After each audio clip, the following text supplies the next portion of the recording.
মণিমা কিচেনে সবাইকে স্বাগত। আজকে আমি এঁচোড়ের ডান্ডা রান্না করব। তার জন্য এঁচোড় এরকম কেটে রেখেছি পিস পিস করে, আর কেটে রেখেছি আলু। প্রথমে কড়াইটা বসিয়ে নিচ্ছি, তেল গরম করে নেব। তেল দিয়ে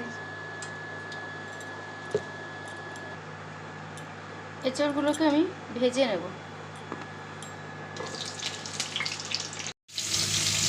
এঁচোড়টা ভাজা তুলে দিয়েছি, এর মধ্যে দিয়ে দেবো অল্প একটু নুন, দিয়ে দেবো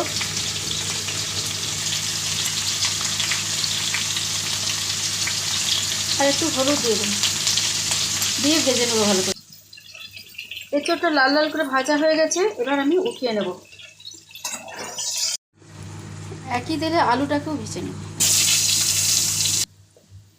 আলুগুলো লাল লাল করে ভাজা হয়ে গেছে, আমি আলুগুলোকেও উঠিয়ে নেব।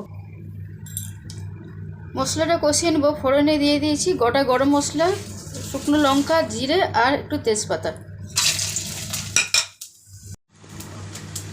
দিয়ে দেবো বেটে রাখা ধনে, জিরে আর আদা বাটা, যেহেতু নিরামিষ তরকারিতে।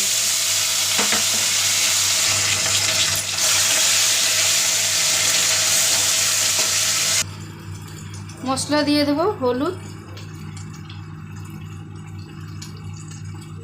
দেবো লঙ্কার গুঁড়ো। সব মশলা দেওয়া হয়ে গেছে, এর মধ্যে দিয়ে দেবো টমেটো, দিয়ে ভালো করে মশলাটা কষিয়ে নেব।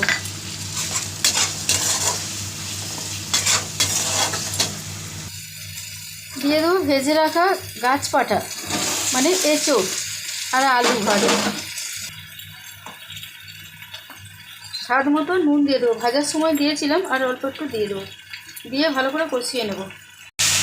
মশলার সঙ্গে ভালো করে কষানো হয়ে গেছে, এবার জল দিয়ে দেবো।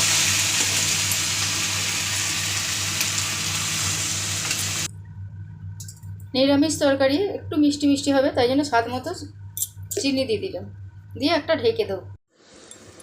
এঁচোড়টা সিদ্ধ হওয়ার জন্য আমি ঢাকনা দিয়ে গেছিলাম। জলটাও প্রায় শুকনো হয়ে গেছে, আর মটরশুঁটি দিয়ে দেবো। মটরশুঁটিটা কাঁচাই দিলাম, ভাপেতে হয়ে যাবে। ভালো করে ঘেটে নেব।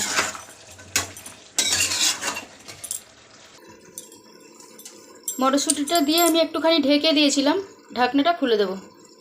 এঁচোড়ের ডালনা রান্নার রেসিপিটা যদি আপনাদের ভালো লেগে থাকে তো অবশ্যই লাইক, কমেন্ট, শেয়ার, সাবস্ক্রাইব করবেন, পাশে থাকবেন।